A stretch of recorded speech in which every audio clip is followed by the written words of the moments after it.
Hello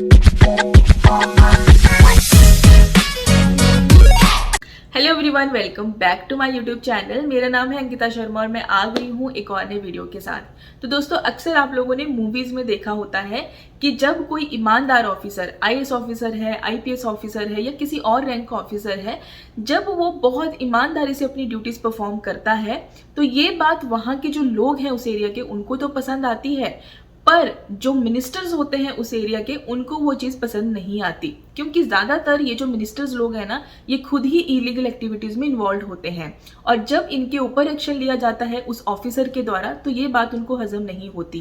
तो वो क्या करते हैं, उस ऑफिसर को परेशान करते हैं और अल्टीमेटली उसका ट्रांसफर कर देते हैं। तो ऐसा सब कुछ मूवीज में तो आपने देखा है, लेकिन ये सब कुछ हकीकत में भी होता है। हिमाचल की अगर मैं आज बात करूं तो अभी अभी रिसेंटली ये चीज हिमाचल में हुई है, जिसके बारे में आज मैं बात करने वाली हूँ।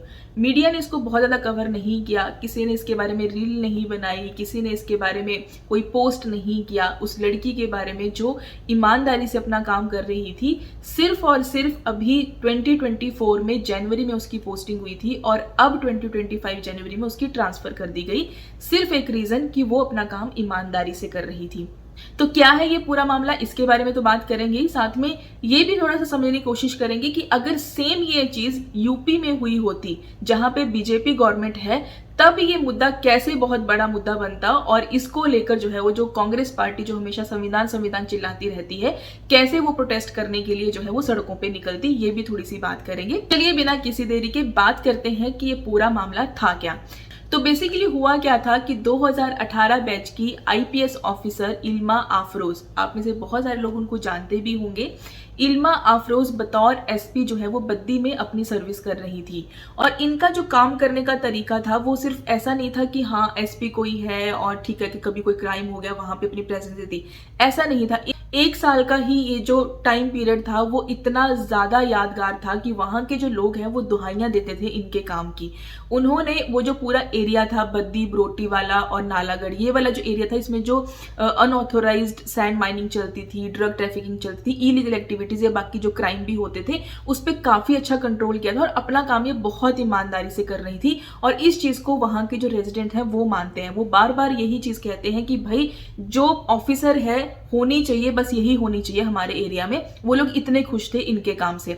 अब ईमानदारी से काम करने का जो तरीका इनका था, इससे लोग तो काफी ज्यादा खुश थे वहां के, लेकिन जैसा आप सबको पता है कि जो मिनिस्टर्स होते हैं उनको उनका ये काम करने का तरीका पसंद नहीं आता। अक्सर ये जो ऑफिसर्स ईमानदारी से काम करते हैं उनका, क्योंकि ये जो मिनिस्टर्स होते हैं ना, एमएलए होते हैं, इनको लगता है कि ये जो ऑफिसर्स हैं ये इनके लिए अपॉइंट किए गए हैं कि जैसे ये इशारा करेंगे ये लोग बस वैसे ही काम करेंगे। और अगर कोई ऑफिसर थोड़ा सा हटके कुछ काम करता है, लॉ एंड ऑर्डर के साथ काम करता है, तो वो इनकी आंखों में चुभना शुरू हो जाता है। और ऐसा ही कुछ हुआ इस केस में भी। जो एमएलए है दून का राम कुमार चौधरी, तो उसकी जो गाड़ियां थी अनऑथोराइज्ड सैंड माइनिंग की, वो रोकी गई थी आईपीएस ऑफिसर के द्वारा जो इल्मा अफरोज है। अब ये जो कांग्रेस का एमएलए है, इसकी जो वाइफ है उसके नाम से रजिस्टर्ड थी ये सारी गाड़ियां, मतलब उनके नाम से ये सारी चीजें चल रही थी, उसकी वाइफ के नाम से।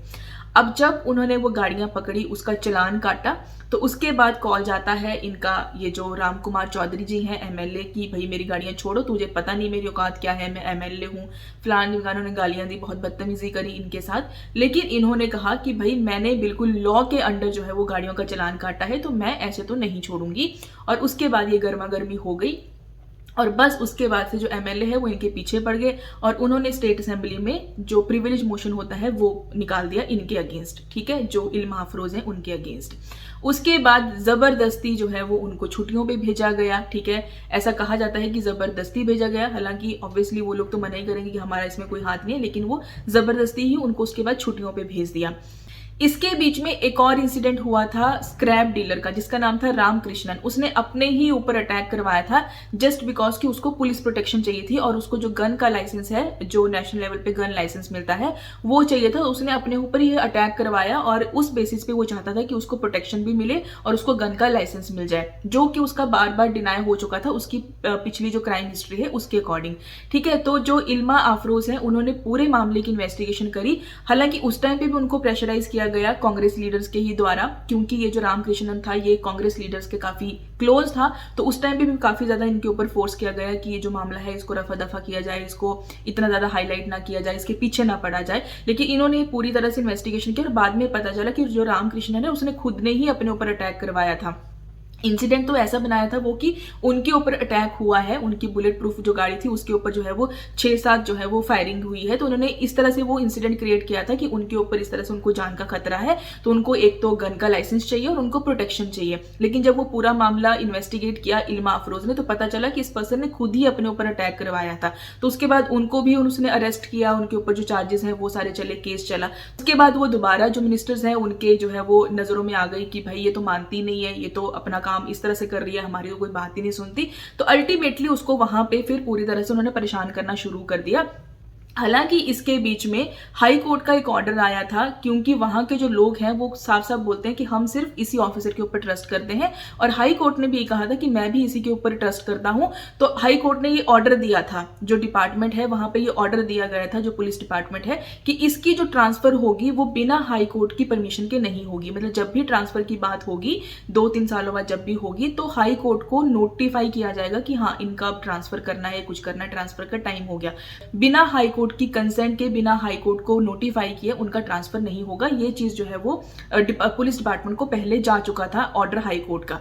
लेकिन देखो उसके बावजूद क्या होता है कि जो इल्मा अफरोज है उनको पहले तो छुट्टियों पे भेज दिया जाता है। पहले वो 15 दिन की छुट्टी पे जाती है, उसके बाद 7 डेज और एक्सटेंड उनके होते हैं। तो उसके बाद जब इल्मा अफरोज दिसंबर में अपनी छुट्टी काट कर वापस आती हैं, तो वो पुलिस हेडक्वार्टर में वेट करती हैं कि उनको ऑर्डर्स आएंगे कि वो अपनी दोबारा एसपी की जो बद्दी में वो अपना ड्यूटीज सर्व कर रही थी उनको वापस से ऑर्डर मिलेंगे। लेकिन करते क्या है कि पुलिस हेडक्वार्टर में उनको एक सिटिंग जॉब जो है वो दे देते हैं कि अपना यहाँ पे बैठो चेयर पे और अपना जो क्लैरिकल काम होता है वो करो। मतलब उनको फील्ड में जाने का जो उनका पोजीशन था, जो उनका काम था, वो उनसे वापस लेके उनको एक टेबल चेयर देकर वहां पे बस कलम घिसने का काम दे दिया जाता है। तो अब जब वो छुट्टी काटकर भी वापस आ गई हैं और उसके बावजूद वो अपना काम नहीं कर पा रही हैं, जो फील्ड में वो इलीगल एक्टिविटीज को कंट्रोल करने काम कर रही थी वो नहीं कर पाती हैं, तो सुच्चा राम करके एक पर्सन है जो हाई कोर्ट में वहां का ही रेजिडेंट है, वो हाई कोर्ट में जाके पब्लिक इंटरेस्ट लिटिगेशन जो है वो डाल देते हैं। वो अपनी पब्लिक इंटरेस्ट लिटिगेशन में हाई कोर्ट से डिमांड करती है कि जो उनकी बद्दी की एसपी थी इल्मा अफरोज, उनको वापस जो उनकी ड्यूटी पे लाया जाए, क्योंकि जब से वो गई हैं, छुट्टी पे गई हैं, तब से जो भी इलीगल एक्टिविटीज जिसपे कंट्रोल किया था इल्मा अफरोज ने, जो उनके आने से पहले बहुत ज्यादा होती थी, लेकिन जब से वो आई थी उन्होंने बहुत अच्छे से सारा क्राइम भी कंट्रोल किया था, इलीगल एक्टिविटीज जितनी चल रही थी उनपे भी काफी ज्यादा लगाम लगाई थी। लेकिन जैसे ही अब वो यहाँ से गई हैं तो फिर से वो सारी एक्टिविटी जो है वो काफी जोरों शोरों से चल पड़ी हैं। तो हमें हमारी जो एसपी हैं उनको वापस रीइंस्टेटमेंट जो है वो उनका किया जाए। और जब हाई कोर्ट को ये नॉलेज में आता है कि भाई इनको इनका काम नहीं करने दिया जाता है, तो वो फिर आंसर मांगते हैं डीजीपी से कि भाई क्यों इनको इनकी जो ड्यूटी है वो वापस नहीं दी जा रही है, क्यों बतौर एसपी जो ये अपना काम कर रही थी वो इनको नहीं करने दिया जा रहा है। और जब ये पीएल डलती है जो सुच्चा राम ने डाली थी, और इसके बीच बीच में ही उनका कभी उन्होंने ट्रांसफर कर दिया था, टाइमिंग एग्जैक्ट हमें नहीं पता, लेकिन जब हाई कोर्ट ने पूछा तो डीजीपी ने वहां पे आंसर किया हाई कोर्ट को कि उनका तो ट्रांसफर हो गया है। तो हाई कोर्ट ने उनसे पूछा कि भाई ट्रांसफर कैसे हो गया। एक केस में ऑलरेडी ऑर्डर दिया गया था कि भाई जो इल्मा अफरोज है उनका ट्रांसफर नहीं किया जाएगा बिना हाई कोर्ट को जो है वो हाई कोर्ट की कंसेंट लिए, मतलब हाई कोर्ट को पहले नोटिफाई किया जाएगा उसके बाद ही उनका ट्रांसफर होगा। तो आपने कैसे जो है वो उनका ट्रांसफर कर दिया। तो अभी फिलहाल 9 जनवरी को फिर से जो है वो डीजीपी और होम सेक्रेटरी को उनका जो पूरा रिस्पांस है उसको सबमिट करने के लिए हाई कोर्ट ने कहा है, उनसे मांगा है कि भाई जब पहले जो उनकी जो छुट्टियों पे गई उससे पहले हमने एक ऑर्डर दिया था कि इनकी ट्रांसफर नहीं होगी, तो आप लोगों ने जो ट्रांसफर का प्रोसेस है कब शुरू किया और कब उनको ट्रांसफर कर दिया। और उस दूसरी बात यह है कि उन्होंने अपने रिस्पॉन्स में ये कहा कि इनकी इल्मा अफरोज खुद से चाहती थी कि उनका ट्रांसफर हो जाए, तो इसलिए उनका ट्रांसफर कर दिया गया। तो हाई कोर्ट ने फिर ये भी पूछा कि भाई सिर्फ किसी के बोल देने से क्या ट्रांसफर हो जाती है, फिर तो कल को कोई ऑफिसर कहेगा कि मेरा यहां मन नहीं लग रहा, मुझे पहाड़ों में ट्रांसफर चाहिए, तो आप वहां पे भी ट्रांसफर कर दोगे, कि ये कहां का जो है वो दोगलापन है।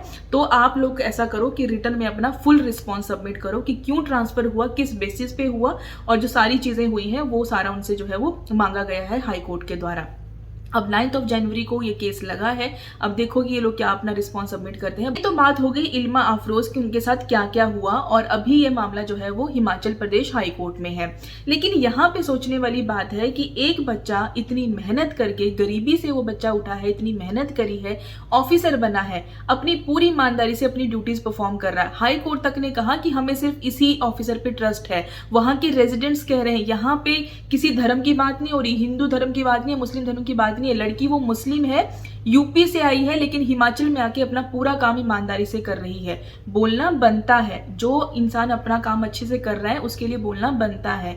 और वहां पे कांग्रेस की पार्टी है जो वैसे तो बहुत बनती है कि हम मुस्लिम्स के लिए ये करते हैं वो करते हैं, दिखावा तो वो यही करते हैं। अल्टीमेटली ये लोग किसी के सगे नहीं है, अल्टीमेटली इनको अपने ही प्रॉफिट से मतलब है। अब यहाँ पे भले वो मुस्लिम लड़की है, भले ही वहां पे कांग्रेस पार्टी है, लेकिन एट द एंड एमएलए जो कुछ नहीं करते, बस उनके पास क्योंकि पैसा है, पैसा लगा के वो बस ये है कि जिस टाइम इलेक्शन आते हैं उस टाइम पे लोगों के चरणों में गिर गिर के कि हाँ हम आपके लिए ये करेंगे वो करेंगे, और उसके बाद उनको पूछते भी नहीं है कि उनके साथ अगर गलत भी हो रहा है तो उनको पूछेंगे भी नहीं। लेकिन बस इनकी जो इलीगल एक्टिविटीज है उन पे कोई रोक टोक करने वाला नहीं होना चाहिए। अगर वो ऐसा करता है तो बस फिर जो उसने इतनी मेहनत करी है वहां तक पहुंचने के लिए, उस पोजीशन तक पहुंचने के लिए, जो उसकी वैल्यू है उसको जीरो कर देते हैं। क्योंकि इनका काम नहीं रुकना चाहिए, और वो काम अगर ईमानदारी का हो तब भी मान ले। वो एक इलीगल जो अनऑथराइज्ड माइनिंग है उसकी गाड़ियां जा रही हैं, उनके चलान कैसे काट दिया एक ऑफिसर ने। जब सोचने वाली बात है यहाँ पे, आप लोग ये चीज सोचना कि अगर सेम चीज मुस्लिम लड़की है, सेम चीज अगर यूपी में हुई होती उसके साथ, और क्योंकि वहां पे बीजेपी गवर्नमेंट है तो ये मुद्दा कितना बड़ा बनाया जाता कि मुस्लिम लड़की है उसको उसका काम नहीं करने दिया गया, बीजेपी वाले तो यही करते हैं वही करते हैं। यहाँ पे मैं किसी की तरफदारी करने के लिए नहीं बात कर रही हूँ कि मैं कांग्रेस की तरफदारी करूँ या बीजेपी की तरफदारी करूँ। यहाँ पे सिर्फ बात यह है कि एक ऑफिसर जो अपना पूरा, जिसको कहते हैं ना कि पूरी मेहनत करके, उसके आप लोग इंटरव्यू सुन सकते हो, वो बहुत मतलब जिसको कहते हैं ना बहुत गरीबी से उठा हुआ बच्चा है जिसने मेहनत करके वो पोजीशन हासिल करी है, इसलिए वो बहुत ईमानदारी से अपना काम कर रही है। यहाँ पे हिंदू मुस्लिम कोई फर्क नहीं पड़ता। वो हिमाचल में आके जब वहां के लोग इतने खुश हैं कि जितनी भी इलीगल एक्टिविटीज होती थी उस लड़की ने बहुत अच्छे से कंट्रोल किया, जो आज तक किसी ऑफिसर ने आकर नहीं किया। क्योंकि वो लड़की इतनी ईमानदारी से काम कर रही है और उसको वो काम नहीं करने दिया जा रहा, तो बीइंग ए हिमाचली मुझे बुरा लगेगा। मेरे हिमाचल में कुछ अगर गलत होगा तो मुझे बुरा लगेगा और मैं उसके लिए आवाज उठाऊंगी। और भले ही मुझे 10 लोग देखें, 20 लोग देखें, लेकिन अगर वो 20 लोग भी देख रहे हैं और अगर वो ऐसा सोचते हैं कि भाई जो गलत है वो गलत है, तो उसके लिए वो चीज आवाज जरूर उठानी चाहिए। आज इस न्यूज को लेकर या उस लड़की के लिए किसी ने कोई स्टोरी नहीं लगाई, किसी ने कोई रील नहीं बनाई, कोई उसमें नहीं बोलेगा। इनफैक्ट बहुत सारे लोगों को ये चीज पता भी नहीं होगी।